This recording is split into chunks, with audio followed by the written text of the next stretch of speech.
ബൈബിളിലൂടെ തീർത്ഥാടനം എന്ന ബൈബിൾ പഠന പരമ്പരയിലേക്ക് നിങ്ങൾക്കെല്ലാവർക്കും ഒരിക്കൽ കൂടി സ്വാഗതം.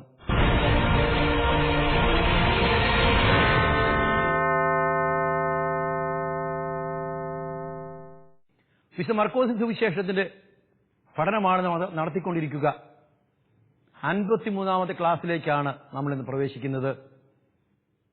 ഒരു പുതിയ വചനഭാഗമാണ് നമ്മൾ ഇന്ന് കാണാൻ പോകുന്നത്. അടയാളം ആവശ്യപ്പെടുന്ന ഫരീസേയരെയും ഗ്രഹണശക്തിയില്ലാത്ത ശിഷ്യന്മാരെയുമാണ് ഈ സുവിശേഷ ഭാഗത്തിൽ നാം കണ്ടുമുട്ടുക.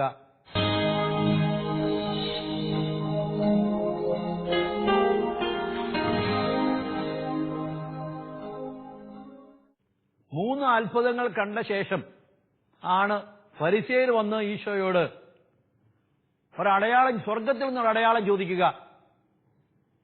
3 അത്ഭുതങ്ങൾ കണ്ടു കഴിഞ്ഞു. 7:31-37, 7:24, 30, 31-37, 8:1-10 ഈ 3 സ്ഥലങ്ങളിലെ 3 അത്ഭുതങ്ങൾ നമ്മൾ കണ്ടു കഴിഞ്ഞു.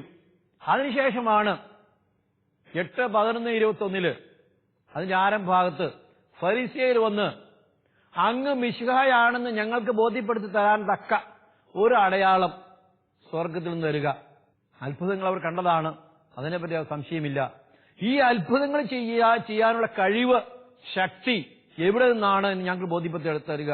ആ ദൈവത്തിൽ നിന്നാണ് എന്ന് ഞങ്ങളെ ബോധ്യപ്പെടുത്തി തരുന്ന ഒരടയാളം ഞങ്ങൾക്ക് തരാനാണ് ഫരിസേയർ ആവശ്യപ്പെടുന്നത്. അതിന് വഴങ്ങാതെ അവരുടെ അഭ്യർത്ഥന നിരാകരിച്ചുകൊണ്ട് ഈശോ മുന്നോട്ട് പോവുകയാണ്. അതിനുശേഷം രണ്ടാമത്തെ കാഴ്ച നമ്മുടെ മുമ്പിൽ, വായനക്കാരുടെ മുമ്പിൽ അവതരിപ്പിക്കുന്ന രണ്ടാമത്തെ കാഴ്ച, ഗ്രഹണശക്തിയില്ലാത്ത, ഈശോ ചെയ്ത കാര്യങ്ങളൊന്നും മനസ്സിലാക്കാതെ പോകുന്ന ശിഷ്യന്മാരെയാണ് അവതരിപ്പിക്കുക. അങ്ങനെ ഗ്രഹണശക്തിയില്ലാത്ത ആ ശിഷ്യന്മാരെ ശകാരിക്കുന്ന ഈശോയെയാണ് അവതരിപ്പിക്കുക. 8, 11, 21 വാക്യങ്ങള് അടയാളം ആവശ്യപ്പെടുന്ന ഫരിസേയർ 8, 11, 13. അതിന് തുടർച്ചയായിട്ട് ഫരിസേയുടെയും ഹെരോദോസിനെ പൊളിമാവിനെ പറ്റി പറഞ്ഞപ്പോൾ അത് ഗ്രഹിക്കാൻ കഴിയാതെ ആ ഗ്രഹണശക്തിയില്ലാതെ വർത്തിക്കുന്ന, പ്രതികരിക്കുന്ന ശിഷ്യന്മാരെയാണ് ഈശോ സുവിശേഷങ്ങളിലൂടെ എടുത്തു കാണിക്കുക. ഫരിസേയർ വന്ന് അവിടുത്തോട് വാഗ്വാദം നടത്തുവാൻ തുടങ്ങി. അവിടുത്തെ പരീക്ഷിക്കാൻ വേണ്ടി അവർ അവിടുത്തോട് സ്വർഗത്തിൽ നിന്ന് അടയാളം ആവശ്യപ്പെട്ടു. ആത്മാവ് നെടുവിൽപ്പോട്ടിനോട് അവിടുന്ന് പറഞ്ഞു, എന്തുകൊണ്ടാണ് ഈ തലമുറ അടയാളം അന്വേഷിക്കുന്നത്? സത്യമായി ഞാൻ നിങ്ങൾ പറയുന്നു, ഒരു കാരണവശാലും ഈ തലമുറയ്ക്ക് ഒരടയാളം നൽകപ്പെടുകയില്ല. അവരെ വിട്ട ശേഷം തോണിയിൽ കയറി അവിടുന്ന് മറുകരയിലേക്ക് പോയി. ശിഷ്യന്മാർ അവരോടൊപ്പം അപ്പം കൊണ്ടുവരാൻ മറന്നുപോയിരുന്നു. തോണിയിലുണ്ടായിരുന്ന ഒരു കഷ്ണം അപ്പം ഒഴികെ അവരുടെ പക്കൽ അപ്പമേ ഇല്ലായിരുന്നു. അവരെ താക്കീത് ചെയ്തുകൊണ്ട് അവിടുന്ന് പറഞ്ഞു, നോക്കൂ, ഫരിസേയരുടെയും ഹെരോദോസിന്റെയും പുളിമാവിനെ പറ്റി ജാഗരൂകരായിരിക്കുക. തങ്ങളുടെ പക്കൽ അപ്പമില്ലാത്തത് കൊണ്ടാണ് അവിടുന്ന് ഇങ്ങനെ പറയുന്നതെന്ന് അവർ പരസ്പരം പറഞ്ഞു. ഇത് മനസ്സിലാക്കി ഈശോ അവരോട് ചോദിച്ചു, നിങ്ങളുടെ കൈവശം അപ്പമില്ലാത്ത കാര്യം നിങ്ങൾ എന്തിനാണ് ചർച്ച ചെയ്യുന്നത്? നിങ്ങൾ ഇനിയും മനസ്സിലാക്കുകയും ഗ്രഹിക്കുകയും ചെയ്യുന്നില്ലേ? നിങ്ങളുടെ ഹൃദയം നിങ്ങൾ കഠിനമാക്കിയിട്ടുണ്ടോ? കണ്ണുണ്ടായിട്ടും നിങ്ങൾ കാണുന്നില്ലേ?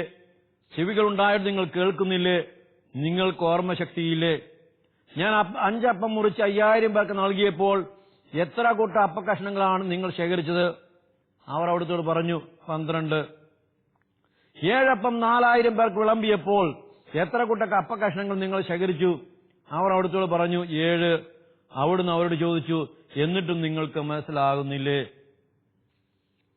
2 പ്രമേയങ്ങളാണ് 7, 8, 11, 21 വാക്യങ്ങളിൽ മർക്കോസ് സുവിശേഷം നമ്മുടെ മുമ്പിൽ അവതരിപ്പിക്കുക. ഒന്ന്, ഫരിസേയർ ഈശോയോട് ഒരടയാളം അന്വേഷിക്കുന്നു. അടയാളം എന്ന വാക്ക് 4-ാം സുവിശേഷത്തിൽ അത്ഭുതങ്ങളെ സൂചിപ്പിക്കാനാണ് ഉപയോഗിക്കുക. എന്നാൽ സമാന്തര സുവിശേഷങ്ങളിൽ അത്ഭുതങ്ങളെ സൂചിപ്പിക്കാൻ അടയാളങ്ങൾ എന്ന വാക്ക് ഉപയോഗിക്കാറില്ല. അത് അടയാളങ്ങൾ അത്ഭുതമായിട്ടും അത്ഭുതത്തെ അടയാളമായിട്ടും സമാന്തര സുവിശേഷങ്ങൾ കണക്കാക്കാറില്ല. അപ്പൊ അവർ ആവശ്യപ്പെടുന്ന അടയാളം എന്താണ്?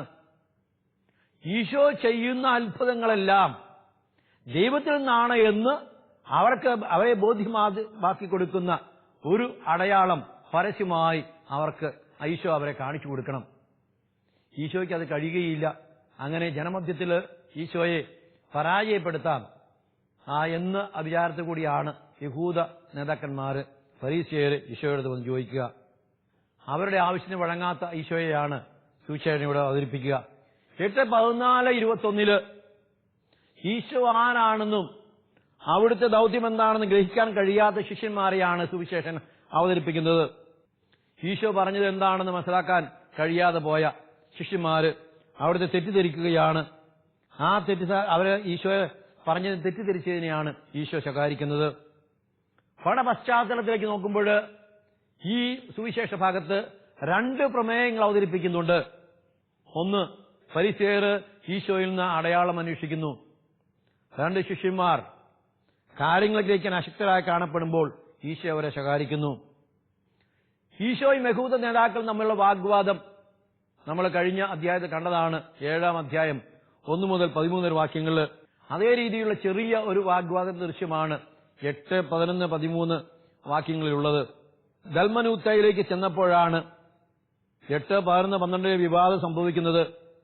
അവിടെ നിന്ന് വീണ്ടും ഗലീലക്കടലിന്റെ മറുകരയിലേക്ക് യാത്ര ചെയ്യുമ്പോഴാണ് 8, 14, 20 ദൃശ്യം നടക്കുന്നത്. ഇത് 7, 14, 23 സദൃശ്യമാണ്. ആദ്യം ഒരു വാഗ്വാദമുണ്ട്, അതിനുശേഷം പ്രബോധനമുണ്ട്. 7-ാം അധ്യായത്തിൽ 7, 1, 13, 14, 23. അതുപോലെ ഇവിടെ 8, 11, 13, അതുപോലെ 8, 14, 21. 8, 11, 13, 3, 22, 30 വിവാദത്തിൽ തുടർച്ചയായി കാണുന്ന പല വ്യാഖ്യാതാക്കളുണ്ട്. ഈശോയിൽ നിന്ന് ദൈവിക അടയാളമാണ് അവർ അന്വേഷിക്കുന്നത്. ദൈവിക അടയാളം, സ്വർഗത്തിൽ നിന്ന് അസാധാരണമായ ഒരു അടയാളം. ഫരീസേയര് ഇതുപോലുള്ള ആവശ്യങ്ങൾ ഈശോ പണ്ടും ചോദിച്ചിട്ടുണ്ട് എന്നാണ് വ്യാഖ്യാതാക്കൾ അനുമാനിക്കുക.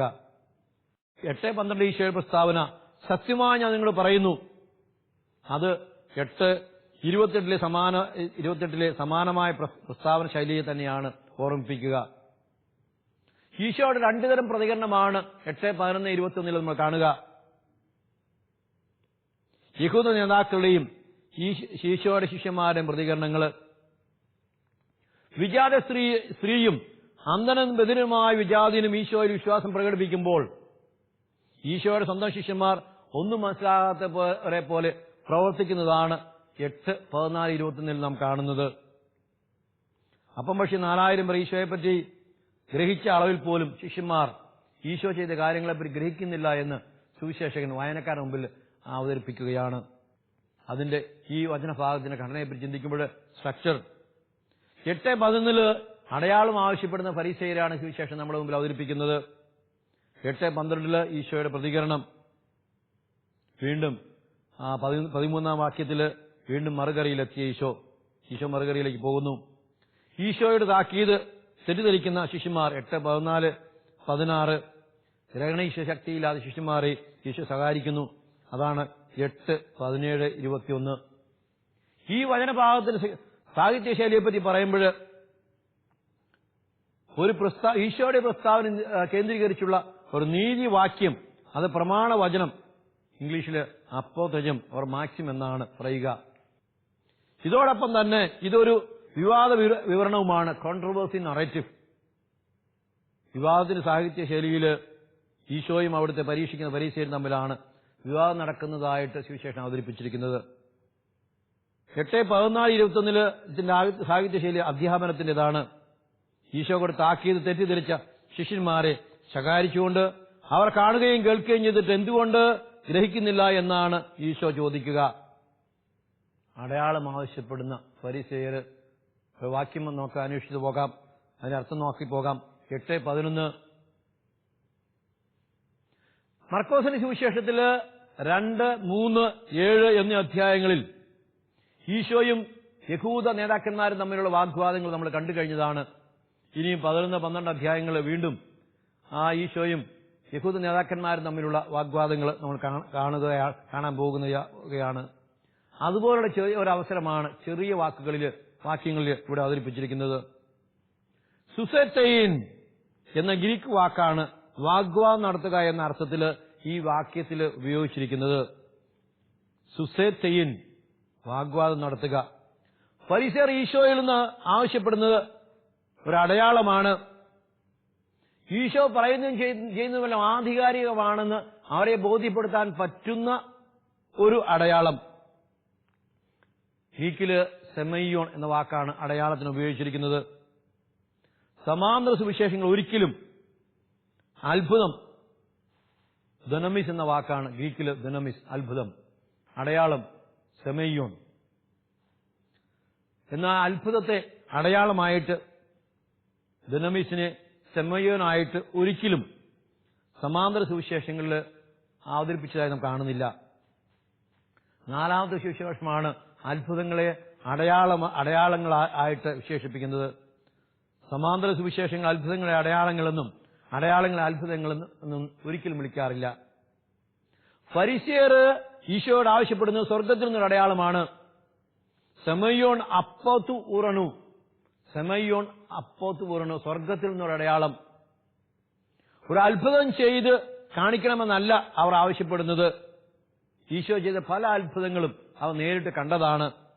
ഈ അത്ഭുതങ്ങള് ദൈവത്തിന് തന്നെ വരുന്നതാണ് തെളിയിക്കുന്ന ഒരടയാളമാണ് അവർ ആവശ്യപ്പെടുന്നത്. ഇനിയൊരു അത്ഭുതം ചെയ്ത് കാണിക്കുക, അതല്ല ആവശ്യപ്പെടുക. ഈശോ ചെയ്ത ഒത്തിരി അത്ഭുതങ്ങൾ അവർ കണ്ടിട്ടുണ്ട്, അതിനൊന്നും അവർ വിശ്വസിക്കുന്നില്ല. ഇനി അവർ ആവശ്യപ്പെട്ട മറ്റൊരു കാര്യമാണ്, ഈശോ ചെയ്ത അത്ഭുതങ്ങളെല്ലാം ദൈവത്തിന്റെ ശക്തി കൊണ്ടാണ് ചെയ്തതെന്ന് അവരെ ബോധ്യപ്പെടുത്തുന്ന ഒരടയാളം കാണിക്കുക. അതാണ് അവർ ആവശ്യപ്പെടുക. അവർ വിചാരിച്ചു അത് ഈശോയ്ക്ക് കഴിയുകയില്ല. പല അത്ഭുതങ്ങൾ ചെയ്യുന്നുണ്ടെങ്കിലും അത് ദൈവത്തിൽ നിന്നാകണമെന്നില്ല. മാന്ത്രികർ ചെയ്യുന്നുണ്ടല്ലോ, മജീഷ്യൻസ് ചെയ്യുന്നുണ്ടല്ലോ, അതുപോലെ വല്ല ആകാം. അതുകൊണ്ട് ദൈവത്തിൽ നിന്നാണ് എന്ന് പരസ്യമായി കാണിക്കാൻ പറ്റുന്ന ഒരടയാളം ഈശോ അവർക്ക് നൽകണമെന്നാണ് അവരാവശ്യപ്പെടുക. ഈശോയെ പരീക്ഷിക്കാനാണ് ഇങ്ങനെ ചോദിക്കുന്ന സുവിശേഷം തന്നെ കൂട്ടിച്ചേർക്കുന്നുണ്ട്. ഈശോയ്ക്ക് അത്ഭുതങ്ങൾ പ്രവർത്തിക്കാനുള്ള കഴിവുണ്ടോ എന്നല്ല അവർ പരീക്ഷിക്കുന്നത്. അതിനവർ സംശയമില്ല. ഈശോ അത്ഭുതങ്ങൾ പ്രവർത്തിക്കും, അവരത് കണ്ടിട്ടുണ്ട്, അതിനെ ഞങ്ങൾ ചോദ്യം ചെയ്യുന്നില്ല. മറിച്ച് അവിടുന്ന് പ്രവർത്തിക്കുന്ന അത്ഭുതങ്ങൾ, അത് ചെയ്യാനുള്ള ശക്തി എവിടെ നിന്നാണ്, അതിന് സ്രോതസ് എന്താണ്, അതാണ് അവർ അറിയാനായിട്ട് ആഗ്രഹിക്കുന്നത്. അതാണ് അവർ പരീക്ഷിക്കുന്നത്. അതിനാണ് ഈശോയെ പരീക്ഷിക്കുന്നത്. ഈശോയുടെ ശക്തി ദൈവത്തിൽ നിന്നാണെങ്കിൽ ദൈവം തന്നെ അവരുടെ മുമ്പിൽ വെച്ച് ഒരു അടയാളം, അവിടുത്തെ ശക്തി ഉപയോഗിച്ച് ഒരു അടയാളം കാണിക്കട്ടെ, അവരെ ബോധ്യപ്പെടുത്തട്ടെ എന്നാണ് പരീക്ഷണത്തിന്റെ ഭാഗമായി അവർ ആവശ്യപ്പെടുന്നത്. അങ്ങയുടെ ശക്തി ദൈവത്തിൽ നിന്നാണെങ്കിൽ ആ ദൈവം തന്നെ ഞങ്ങളുടെ മുമ്പിൽ വെച്ച് ഒരു അടയാളം കാണിച്ച് അതിന് സാക്ഷ്യം വഹിക്കട്ടെ, അത് ഞങ്ങളെ ബോധ്യപ്പെടുത്തട്ടെ. മർക്കോസിന്റെ സുവിശേഷത്തിൽ രഹസ്യാത്മകതയെപ്പറ്റി നമ്മൾ ഒന്നിലധികം പ്രാവശ്യം പറഞ്ഞിട്ടുണ്ട്. പല അത്ഭുതങ്ങളും പ്രവർത്തിച്ച ശേഷം ഈശോ അവരോട് പറയാറുണ്ട്, ഇത് നിങ്ങൾ ആരോടും പറയരുത്, അത് രഹസ്യമാക്കി വെക്കണം. എന്തിനാണ് അങ്ങനെ പറഞ്ഞത്? ഈശോയുടെ ഐഡന്റിറ്റി, ഈശോ ആരാണെന്ന് വെളിപ്പെടുത്തുന്നത്, യഥാർത്ഥത്തിൽ ആരാണെന്ന് വെളിപ്പെടുന്നത് കുരിശിലാണ്, ശൂന്യമായ കല്ലറയിലാണ് എന്ന് നാം നേരത്തെ കണ്ടതാണ്. അതുവരെ ഈശോയെ ആർക്കും യഥാർത്ഥത്തിൽ വെളിപ്പെടുത്തി കൊടുക്കാൻ കഴിയുകയില്ല. ഈശോ ഈ ലോകത്തിൽ കടന്നു വന്നത് കുരിശിനെ ലക്ഷ്യം വെച്ചുകൊണ്ടാണ്. കുരിശിൽ മരിച്ച് മനുഷ്യന് രക്ഷ നൽകുവാൻ വേണ്ടിയാണ്. ആ കുരിശിലെ മരണത്തിന്റെ അടുത്ത സ്റ്റേജാണ് ശൂന്യമായ കല്ലറ, ഉത്ഥാനത്തെ സൂചിപ്പിക്കുന്ന ശൂന്യമായ കല്ലറ. അവിടെയാണ് ഈശോ ആരാണ് എന്ന് മനസ്സിലാവുക. കുരിശിൽ മരിക്കുന്ന രക്ഷകൻ ഉത്ഥാനം ചെയ്ത് ലോകരക്ഷ നേടിക്കൊടുക്കുന്ന രക്ഷകൻ, അവിടെയാണ് ഈശോയുടെ ഐഡന്റിറ്റി വ്യക്തമാകുന്നത്. അതുവരെ ഒരത്ഭുതം പ്രവർത്തിച്ചിട്ടോ മറ്റു തരത്തിലോ ഈശോ തന്നെ വെളിപ്പെടുത്തി കൊടുക്കുകയില്ല. അതുകൊണ്ട് തന്നെയാണ് ഫരീസിയർ ആവശ്യപ്പെടുന്നത്, അങ്ങയുടെ ശക്തി ദൈവത്തിൽ നിന്നാണെങ്കിൽ ഞങ്ങൾക്ക് ബോധ്യമാക്കി തരിക, ഒരത്ഭുതം ദൈവം തന്നെ പ്രവർത്തിക്കട്ടെ. ഈശോ അതിന് വഴങ്ങുന്നില്ല. തന്റെ രീതി അങ്ങനെയല്ല. തന്നെ തന്നെ വെളിപ്പെടുത്തുന്നത് കുരിശിലാണ്, ശൂന്യമായ കല്ലറയിലാണ്. അതിന്റെ സമയം വരും. അതുവരെ അതിന് വഴങ്ങേണ്ടതില്ല, ഈ പരീക്ഷണത്തിന് നിന്നു കൊടുക്കേണ്ടതില്ല. ഈശോ അതിന് സമ്മതിക്കുന്നില്ല. പരീക്ഷിക്കാൻ വേണ്ടിയുള്ള പരീക്ഷയുടെ ചോദ്യം കേട്ട് മനസ്സ് വേദനിക്കുന്ന വികാരം പ്രകടിപ്പിക്കുന്നുവെന്നാണ് സുവിശേഷകൻ പറയുക. അവിടുന്ന് നെടുവീർപ്പിട്ടു. അവരുടെ ചോദ്യം കേട്ട് ഈശോയുടെ മനസ്സ് വേദനിക്കുന്നു എന്ന ആ ഒരു വികാരമാണ് സുവിശേഷകൻ അവതരിപ്പിച്ചിരിക്കുന്നത്. താൻ ചെയ്ത അത്ഭുതങ്ങൾ അംഗീകരിക്കുവാനും അവർക്ക് പിന്നിലുള്ള ശക്തി ദൈവമാണെന്ന് അംഗീകരിക്കുവാൻ തയ്യാറല്ലാത്ത ആ ചോദ്യകർത്താക്കൾക്ക് ഒരു ഉത്തരവ് നൽകുകയില്ല എന്ന് ഈശോ 8:12 അസന്നിഗ്ധമായി പറയുകയാണ്. അവരുടെ 8:11 അവരുന്നയിച്ച ആവശ്യം വീണ്ടും 11 അധ്യായം 28 വാക്യത്തിൽ അവർ ഈശോയോട് ചോദിക്കുന്നുണ്ട്. ഫരിസേയരെ ഈ തലമുറ എന്നാണ് ഈശോ വിശേഷിപ്പിക്കുക. ഏ ഗനേയ ഔത്തേ, ഈ തലമുറ നോഹിന്റെ കാലത്ത് ജീവിച്ചിരുന്ന ദുഷ്ടരായ ജനങ്ങളെ തലമുറ, ദുഷ്ടതലമുറ എന്ന് വിശേഷിപ്പിച്ചിട്ടുണ്ട് 37:1. അങ്ങനെ ദുഷ്ടതലമുറ എന്ന അർത്ഥത്തിലാണ് വീണ്ടും 8:38 9:19 ഈ പദം തന്നെ ഉപയോഗിച്ചിരിക്കുന്നത്. ഈ തലമുറ എന്ന ഇവിടുത്തെ പ്രയോഗം പഴയ നിയമത്തിൽ അത്ഭുതം കണ്ടിട്ടും ദൈവത്തെ വിശ്വസിക്കാത്ത ഇസ്രായേൽക്കാരുടെ പാപത്തെയാണ് ഓർമ്മിപ്പിക്കുന്നത്. ഈ തലമുറ യാഹ്വേ ചെയ്ത പല അത്ഭുതങ്ങൾ അവർ കണ്ടിട്ടുണ്ട്, പക്ഷേ അവർക്ക് വിശ്വാസം വന്നില്ല. ആവശ്യ നേരത്ത് യഹോവയിൽ വിശ്വസിക്കേണ്ട ആവശ്യം വരുമ്പോൾ അതിൽ നിന്ന് അത് വിശ്വസിക്കാതെ ഇടറുന്ന യാഹ്വയെ പരീക്ഷിക്കുന്ന ഇസ്രായേൽ ജനത്തെയാണ് കാണുക. അതിന് സമാനമായ ആ ഒരു പ്രവർത്തനമാണ് ഇവിടെ കാണുക. യഹൂദ നേതാക്കളും ഈശോ ചെയ്ത അത്ഭുതങ്ങളിൽ വിശ്വസിക്കാതെ ഈശോയെ പരീക്ഷിക്കാനായി ഒന്ന് പറയുകയാണ്, അങ്ങ് ദൈവത്തിൽ നിന്നാണ് എങ്കിൽ, അങ്ങ് ചെയ്യുന്ന പ്രവൃത്തികൾ ദൈവത്തിന്റെ ശക്തിയിൽ നിന്നാണ് എങ്കിൽ ദൈവം തന്നെ അത് തെളിയിക്കട്ടെ, ഞങ്ങളുടെ മുമ്പിൽ തെളിയിക്കട്ടെ ഒരു അടയാളം വഴി. അവരുടെ ചോദ്യം കേട്ട് മനസ്സ് വേദനിച്ച് നെടുവീർപ്പിട്ടുകൊണ്ട് അവിടുന്ന് പറയുകയാണ്, ഒരടയാളവും നിങ്ങൾക്ക് നൽകുകയില്ല. നേരത്തെ സൂചിപ്പിച്ചതുപോലെ എന്തുകൊണ്ട് ഈശോയ്ക്ക് അങ്ങനെ ചെയ്യാൻ കഴിഞ്ഞില്ല? ദൈവത്തെ തീർച്ചയായിട്ടും ദൈവം തന്നെ ഈ ഈശോയുടെ മാമോദീസ വേളയിൽ ഇവരുടെ പ്രിയപുത്രനാകുന്നു, ഇവരെ ഞാൻ പ്രസാദിച്ചിരിക്കുന്നെന്ന് പറഞ്ഞിട്ടുള്ളതാണ്, അംഗീകരിച്ചിട്ടുള്ളതാണ്. ഈശോയുടെ രൂപാന്തരീകരണ സമയത്തും പിതാവായ ദൈവം തന്റെ പുത്രനെ അംഗീകരിക്കുന്നുണ്ട്. പക്ഷെ അത് പരസ്യമായ അംഗീകാരം കിട്ടാൻ വേണ്ടി ആയിരുന്നില്ല. ഈശോയ്ക്ക് ഇതിന് ബോധ്യം ലഭിക്കാൻ തന്നെ ഏൽപ്പിച്ചിരിക്കുന്ന ദൈവിക ദൗത്യം അത് പിതാവിന്റെ തന്നെയാണ് എന്നുള്ള ബോധ്യം അവിടത്തേക്ക് നൽകുവാൻ വേണ്ടിയാണ് അങ്ങനെ സംഭവിച്ചത്, കൂടെയുള്ള ആളുകൾക്ക് വേണ്ടിയല്ല. ഈശോ സ്വയം വെളിപ്പെടുത്താൻ താൻ ദൈവത്തിന്റെ പുത്രനാണ്, ദൈവത്തിൽ നിന്നാണ് വന്നത് എന്ന് സ്വയം വെളിപ്പെടുത്താൻ ഈ സമയത്ത് വിസമ്മതിക്കുകയാണ്. അതിന് തക്കതായ സമയമുണ്ടെന്ന് അവിടത്തേക്ക് അറിയാം. തന്റെ സിംഹാസനം മരത്തിലാണ്, കുരിശിലാണ്.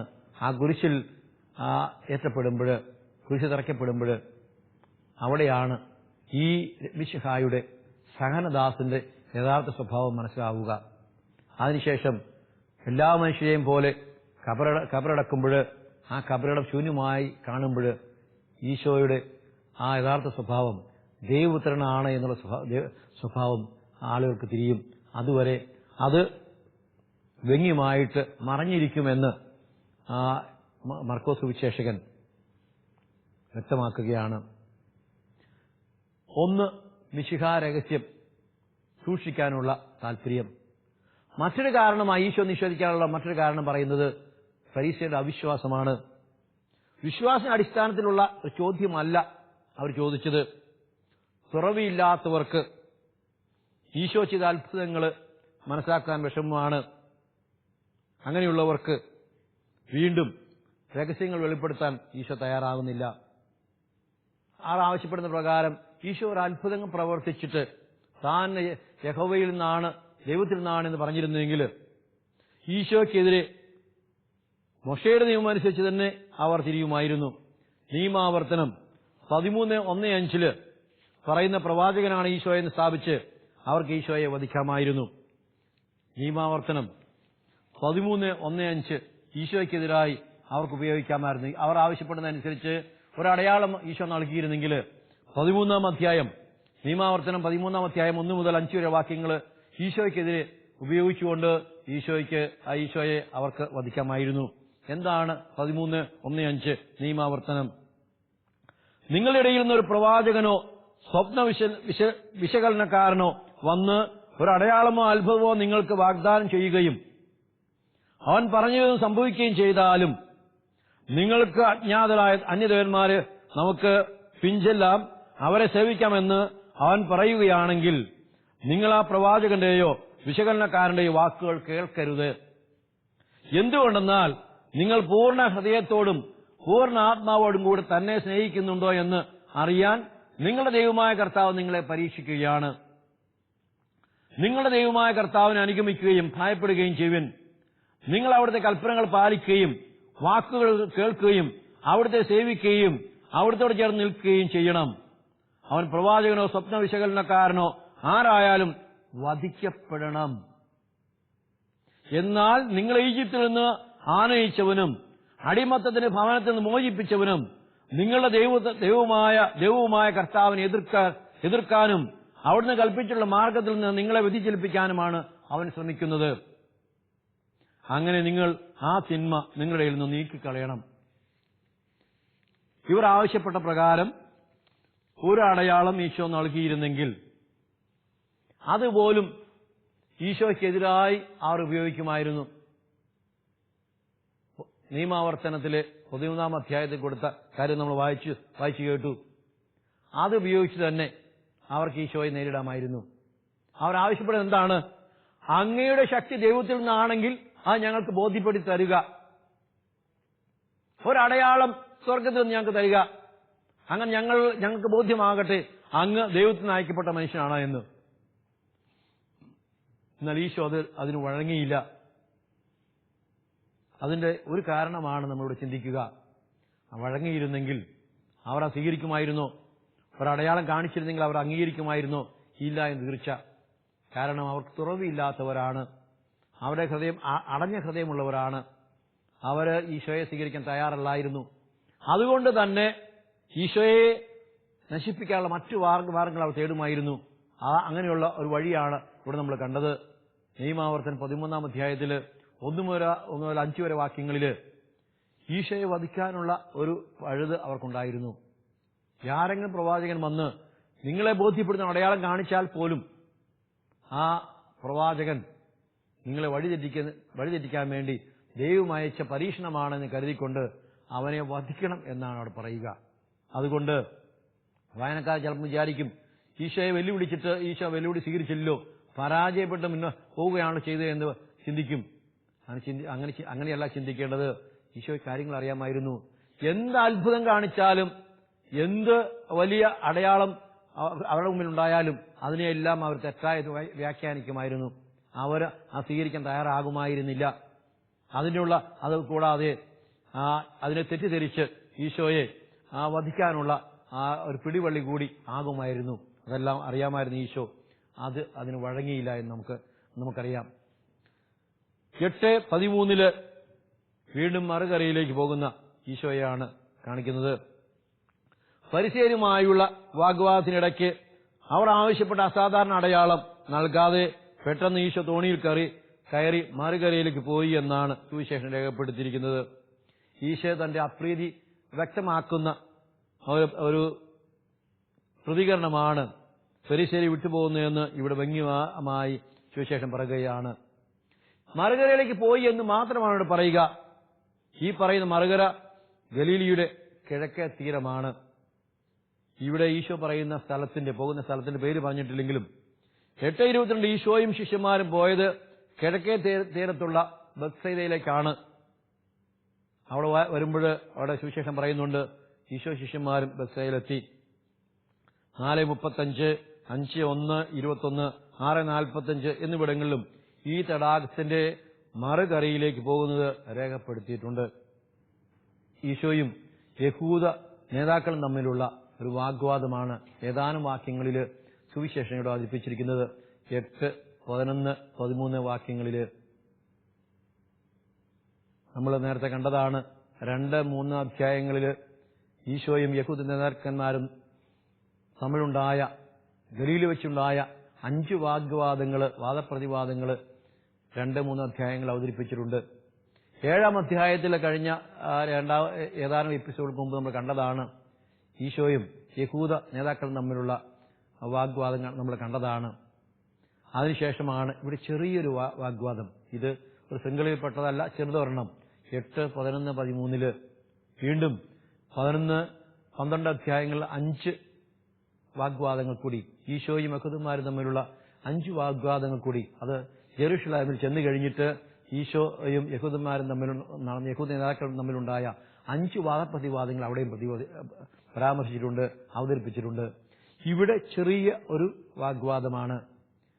അങ്ങ് ആരാണെന്ന് ഞങ്ങൾക്ക് മനസ്സിലാക്കി തരുന്ന ഒരടയാളം സ്വർഗത്തിൽ നിന്ന് ഞങ്ങൾക്ക് തരിക. അടയാളമെന്ന് സമാന്തര സുവിശേഷങ്ങൾ പറയുമ്പോൾ അത്ഭുതമല്ല, അത്ഭുതത്തെ അവർ അടയാളം എന്ന് പറയാറില്ല. എന്നാൽ 4-ാം സുവിശേഷം അത്ഭുതത്തെ അടയാളമെന്നാണ് പറയുക. ഇവർ ചോദിക്കുക എന്താണ്? ഞാൻ പുതിയതായി ഒരു അത്ഭുതം ചെയ്ത് കാണിച്ചു തരിക എന്നല്ല. പ്രസ്തുത അങ്ങ് ചെയ്യുന്ന ഈ അത്ഭുത പ്രവർത്തികൾ, അതിന് ഞങ്ങൾക്ക് സംശയമില്ല. രോഗികളെ സൗഖ്യമാക്കുന്നുണ്ട്, പലതരത്തിലുള്ള രോഗികളെ സൗഖ്യമാക്കുന്നുണ്ട്, മരിച്ചവരെ പോലും ഉയർപ്പിച്ചിട്ടുണ്ട്. പക്ഷേ ഈ ചെയ്യുന്നതിന്റെ എല്ലാം സ്രോതസ്, ശക്തി ദൈവത്തിൽ നിന്നാണ് എന്ന് അവിടെ തെളിയിക്കണം. അത് രഹസ്യമായിട്ടല്ല, പരസ്യമായി ഞങ്ങളുടെ മുമ്പിൽ, ഈ ജനക്കൂട്ടത്തിന് മുമ്പിൽ വെച്ച് അവിടുന്ന് തെളിയിക്കണം. അതാണ് അവർ ആവശ്യപ്പെടുക. അങ്ങനെ പറഞ്ഞപ്പോൾ അവരുടെ വിചാരം എന്താണ്? അതിന് മിക്കവാറും ഈശോയ്ക്ക് സാധിക്കുകയില്ല. അങ്ങനെ ഈശോയെ പരസ്യമായി നാണം കെടുത്താം, മനുഷ്യരുടെ മുമ്പിൽ അവമാനിക്കാം, അവഹേളിക്കാം എന്നെല്ലാം അവർ കരുതി. അതാണ് ഈശോ ഇവിടെ ഈശോയെപ്പറ്റി അവർ ചിന്തിക്കുക. വാഗ്വാദം, ചെറിയൊരു വാഗ്വാദം, പക്ഷെ വലിയ കാര്യമാണ്. അങ്ങ് എവിടെ നിന്നാണ്, അങ്ങയുടെ ശക്തി എവിടെ നിന്നാണ് കാണിച്ചു തരിക? പക്ഷെ ഈശോ അതിന് വഴങ്ങിയില്ല. കാരണം അവരുടെ അവിശ്വാസം. അവരറിയാനുള്ള ആഗ്രഹം കൊണ്ടല്ല ചോദിച്ചത്, ഈശോ എതിർക്കാനുള്ള ആ വികാരത്തോടെയാണ് ചോദിക്കുക. നമ്മൾ കണ്ടതുപോലെ ഇനി ഈശോ ഏതെങ്കിലും അടയാളം കാണിച്ചാൽ പോലും അവർക്ക് അത് ബോധ്യപ്പെടുകയില്ലായിരുന്നു. അതുപോലും ഈശോയ്ക്കെതിരായി അവർ ഉപയോഗിക്കുമായിരുന്നു. നിയമാവർത്തന പുസ്തകത്തില് 13-ാം അധ്യായം 1 മുതൽ 5 വരെ വാക്യങ്ങൾ ഉപയോഗിച്ചുകൊണ്ട് തന്നെ അവർക്ക് ഈശോയെ ഒരു പുതിയ പ്രവാചകനാണ്, മനുഷ്യരെ തെറ്റിദ്ധരിപ്പിക്കുന്ന പ്രവാചകനാണ് എന്ന് പറഞ്ഞ് ഈശോയെ വധിക്കാമായിരുന്നു. ഇതെല്ലാം അറിഞ്ഞുകൊണ്ട് ഈശോ അവരുടെ പരീക്ഷണത്തിൽ വീണില്ല. ഒന്നും പറയാതെ ഒരടയാളവും നൽകുകയില്ല എന്ന് പറഞ്ഞുകൊണ്ട് മറുകരയിലേക്ക് പോകുന്നു എന്നാണ് സുവിശേഷൻ പറഞ്ഞത്. ഇന്നും എന്തിനേയും ഏതിനെയും എതിർക്കുന്ന ആളുകളെ സമൂഹത്തിൽ നമുക്ക് കാണാൻ കഴിയും. ഇത് പകലാണെന്ന് പറയുമ്പോൾ അതല്ല, ഇത് രാത്രിയാണ് എന്ന് പറഞ്ഞ് എതിർക്കുന്ന ആളുകളെ ഇപ്പോൾ നമുക്ക് കാണാൻ കഴിയും. സത്യത്തെ എതിർക്കുന്ന, സത്യത്തെ മറച്ചുവെക്കുന്ന, സത്യത്തെ അസത്യമാണെന്ന് പറയുന്ന ആളുകളെ നമുക്ക് കാണാൻ കഴിയും. അവര് ഈ ഫരീസയരുടെ പിൻഗാമികളാണെന്ന് പറയേണ്ടി വരും. എന്തിനേയും എതിർക്കുന്ന, എന്തിനേയും കുറ്റം പറയുന്ന, എന്തിനേയും നിരാകരിക്കുന്ന ആ ആളുകളെയല്ല നമ്മൾ അനുകരിക്കേണ്ടത്. അങ്ങനെ ഒരു സ്വഭാവം നമുക്കുണ്ടാകാൻ പാടില്ല. സത്യത്തെ സത്യമായി അംഗീകരിക്കുവാൻ, അസത്യം അസത്യമായി അംഗീകരിക്കുവാൻ തയ്യാറുള്ള ഒരു തുറന്ന മനോഭാവം നൽകണമേ എന്ന് നമുക്ക് ഈശോയോട് പ്രാർത്ഥിക്കാം. ഈശോ നിങ്ങളെല്ലാവരെയും സമൃദ്ധമായി അനുഗ്രഹിക്കട്ടെ.